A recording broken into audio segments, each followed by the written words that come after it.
meditation practice is not perfect, and it's not meant to be. But I can tell you what happens when I don't meditate. I get restless, I get irritable, and I get anxious. I get edgy, for lack of a better term, and my mind is like an air traffic control center with all these things going on at the same time. So wherever you are with your meditation practice, maybe you've been practicing and you're here because you just want to learn if there's one more thing that you can get deeper. Listen, I'm right with you. But be aware that we can always grow into a deeper practice, right? And sometimes we just need that one or two techniques. Are you ready to connect with your spirit guides, angels, and loved ones?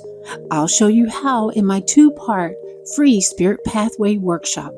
You'll learn how to access healing wisdom, messages, support, and love waiting for you. Sign up today.